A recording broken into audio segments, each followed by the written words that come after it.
수요 기도회에 나오신 여러분들을 예수님의 이름으로 환영합니다. 이 시간에 생명의 말씀을 듣고 그 생명을 누리는 시간이 되었으면 좋겠습니다.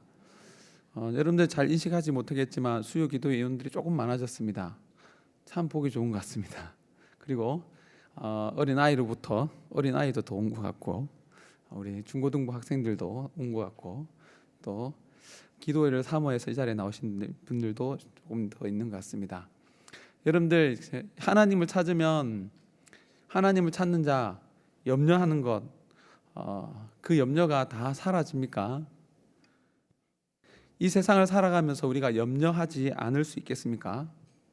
염려를 사전적 의미로 찾아보니까 여러 가지로 마음을 쓰며 걱정함이라고 얘기합니다.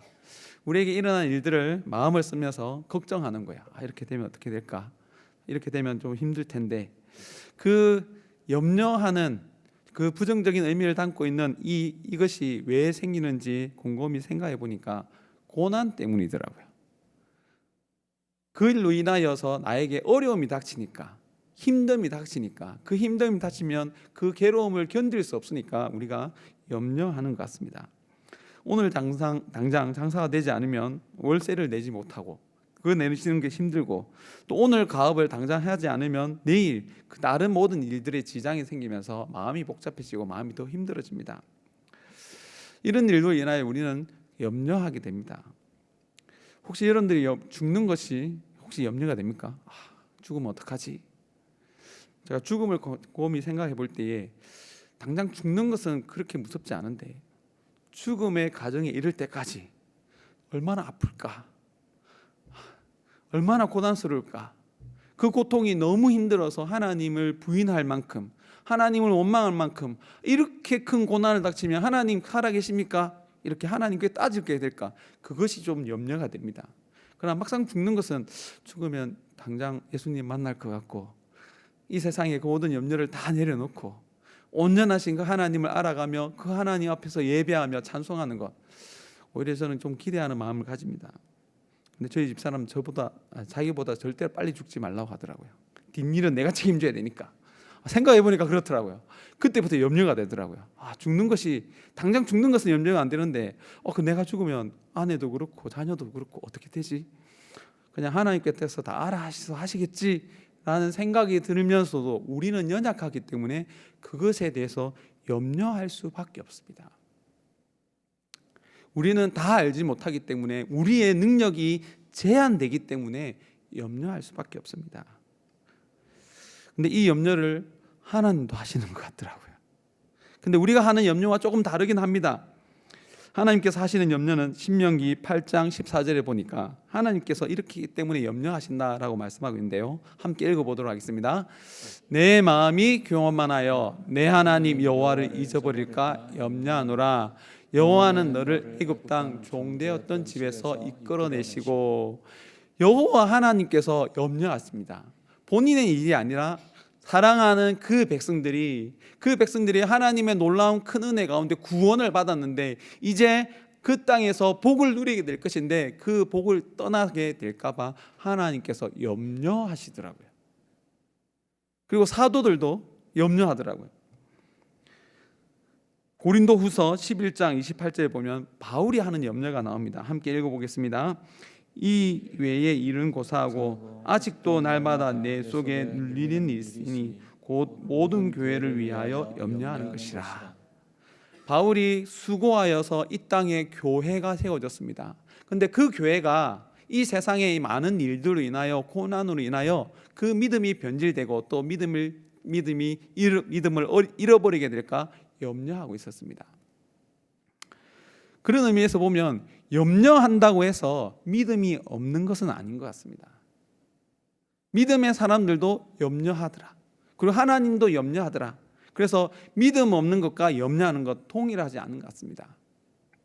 하나님께서 분명히 염려하지 말 것을 말하셨습니다. 먹을 것, 입을 것 염려하지 말라 그랬습니다. 이 모든 것들로 인하여 내가 먹고 싶은 것을 먹지 못하거나 입는 것을 입지 못하는 것, 오늘날 고난이 된 것 같아요. 옛날에는 대충 거쳐도 괜찮았는데 입을 만한 옷이 없으면 염려합니다. 특히 여자분들이 그런 것 같습니다. 남자들은 대충 티 하나 입어도 괜찮은데 저는 대충 티 하나 입고 나가려고 그랬는데 안 된다고 저희 아내가 얘기하더라고요. 아내를 너무 디스하는 것 같은데 다 그런 것 같지는 않습니다. 저를 위해서 하는 거예요. 그 정도는 입고 나가야, 그 정도는 해 나가야 주변 사람들로 말을 듣지 않기 때문에, 또한 그런 것을 해 주어야 다른 사람들이 자연스럽게 생각하기 때문에 그 정도 해 줘야 되는 것 같습니다. 그런데 우리는 이 땅에서 우리의 책임을 다하지 않을 때에 고난이 닥치게 되고 그 고난으로 인하여 염려하게 됩니다. 베드로전서에 보면 오늘 본문에 나오지 않지만 분명히 이런 것들로 인하여 고난 받지 마라. 이왕 고난을 받는 거 복음을 위하여, 의를 위하여 고난을 받으라라고 얘기하고 있습니다. 우리가 정말로 고난 받지 않아야 될 것이 이것인데요. 베드로전서 4장 15절 말씀 함께 읽어보도록 하겠습니다. 너희 중에 살인이나 도둑질이나 악행이나 남의 일을 간섭하는 자로 고난 받지 말렸니와, 살인하거나 도둑질하거나 악행을 하거나 남의 일을 간섭하여서 고난 받는 경우가 많습니다. 이것은 정말로 우리의 죄 때문에 받는 고난입니다. 우리가 잘못하여서 또 악을 행하여서 다른 의도가 있기 때문에 고난을 받습니다. 그런데 믿는 자들은 이런 일로 고난 받지 말라고 합니다. 여기에 계신 분들은 이런 일로는 고난을 받지 않는 것 같습니다. 맞습니까? 혹시 도둑질해서 곤란해서 고난 받으셨습니까? 그 정도는 아닌 것 같아요. 그래서 또 수요 기도에 나오신 분들은 믿는 것 때문에 고난 받는 경우가 꽤 많이 있는 것 같아요. 이 믿음을 지키기 위하여 직장에서, 삶 가운데서, 또 부부 생활 가운데서, 또 자녀를 기르는 양 가운데서 믿기 때문에 받는 고난이 있습니다.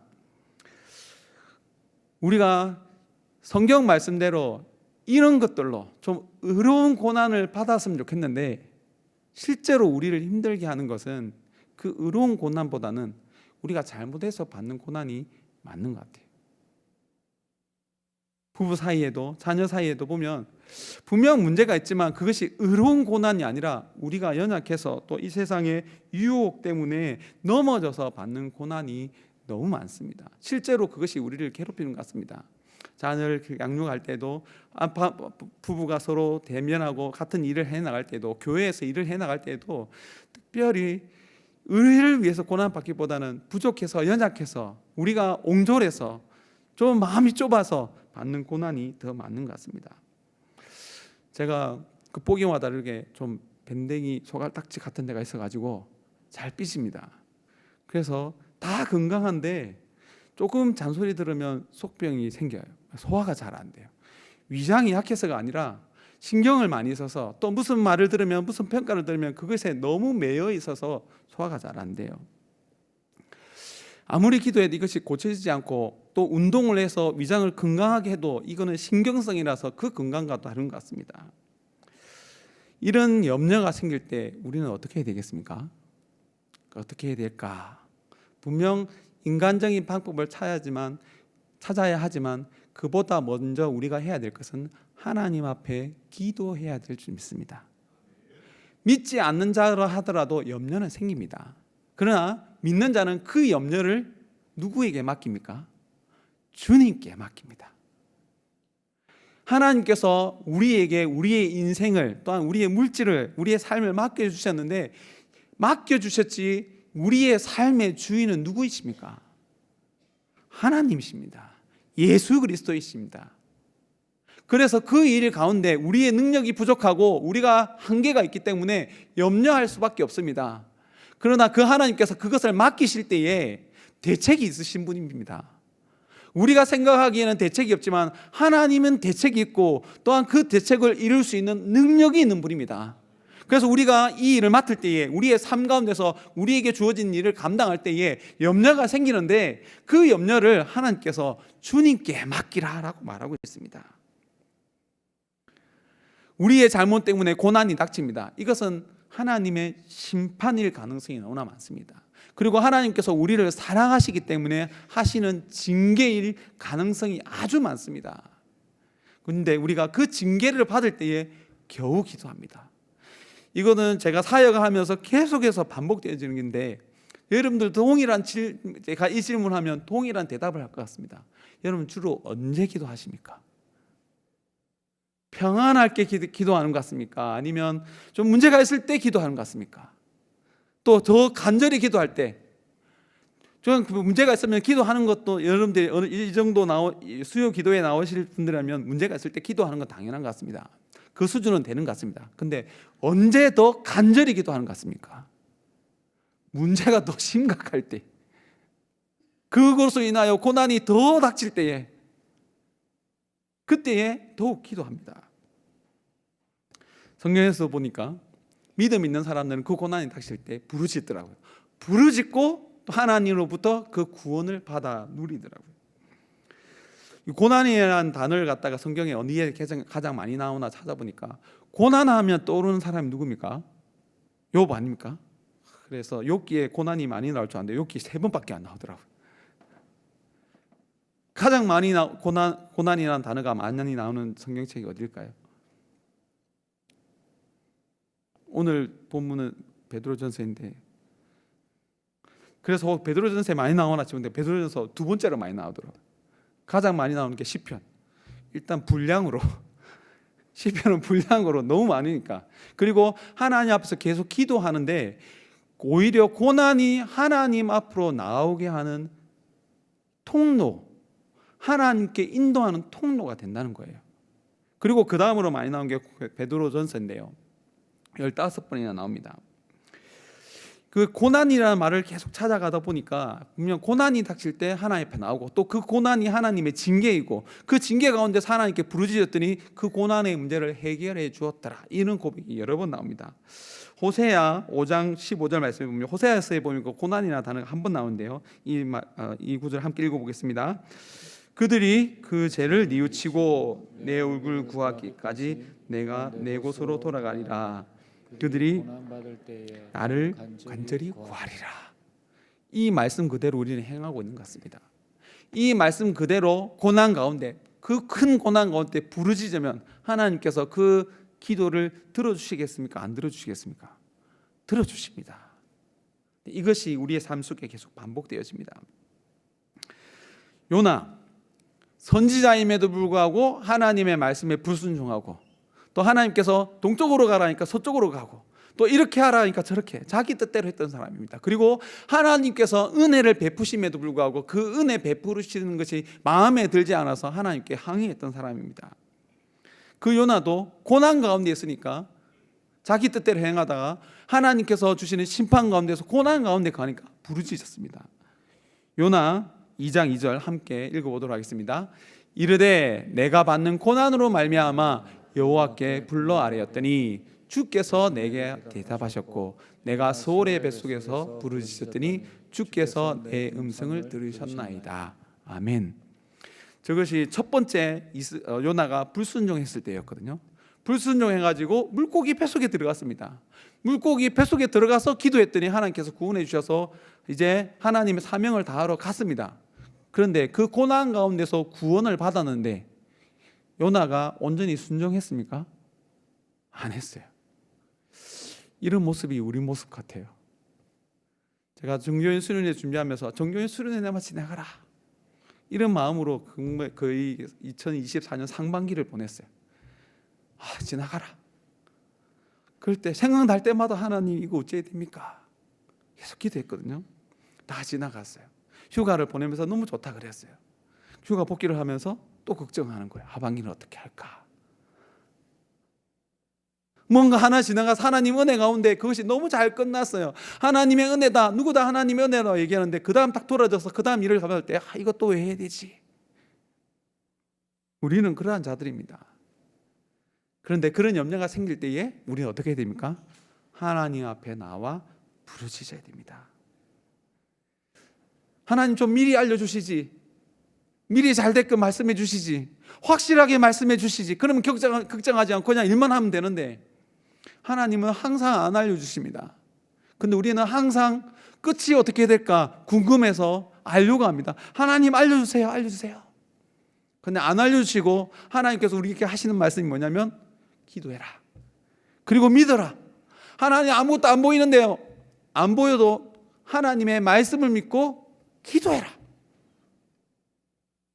하나님께서 여러분들과 함께 하신다고 약속해 주셨습니까?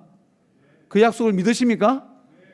그래서 당장 그 문제가 해결되지 아니한다 하더라도 하나님이 여러분들과 함께하고 있다면, 또한 여러분들이 손이 하나님의 손에 붙들려 있다면 우리가 염려하기보다, 또한 염려가 생길 때에 그 자리에서 걱정하는 것이 아니라 기도의 자리에 나와서 기도해야 될 줄 믿습니다.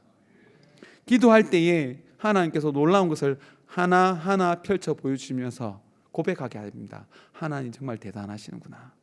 그런데 기도하지 않으면, 그 염려를 내가 가지고 있으면 그 염려 때문에, 내가 해결할 수 없는 그 염려 때문에 짓눌려 사단의 시험거리가 될 수 있습니다.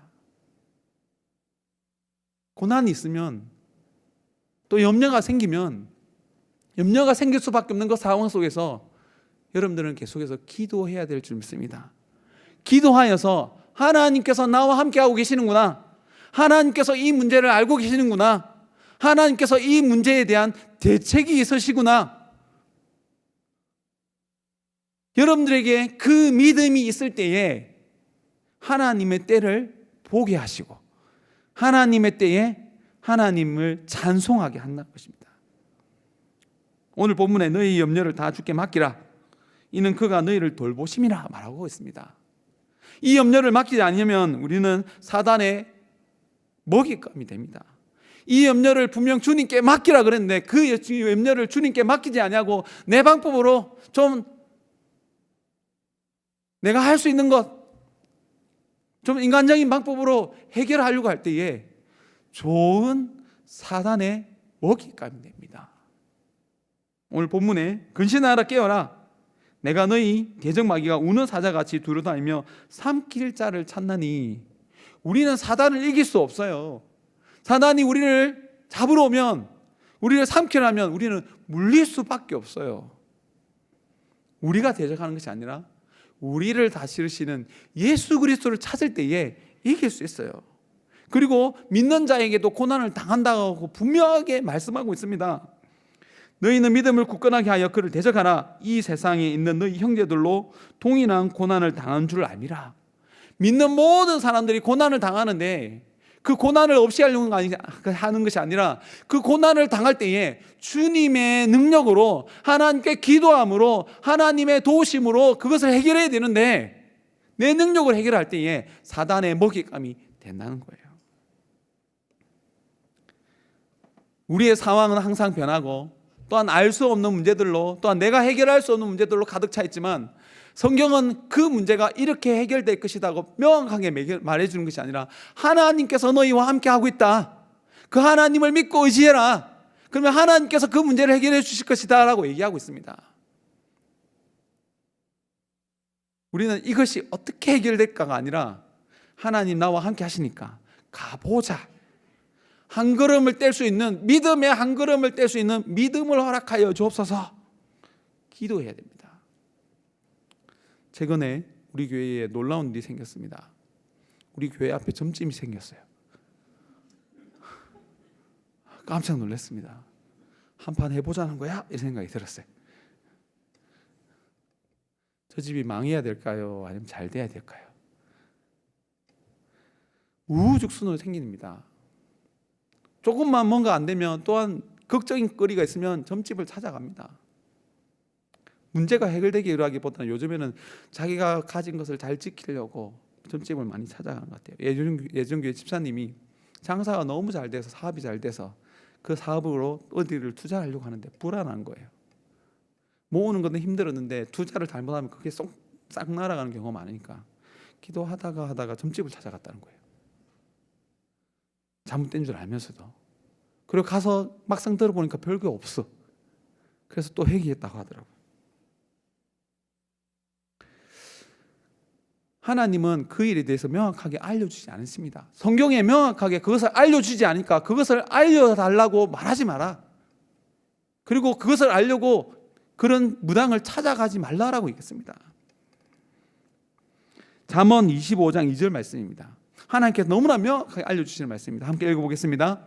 이를 숨기는 것은 하나님의 영화요, 이를 살피는 것은 왕의 영화니라. 이를 숨겨줬어요. 잠언의 말씀입니다. 이거 하나님의 원리입니다. 하나님의 통치의 원리고 하나님의 창조의 원리입니다.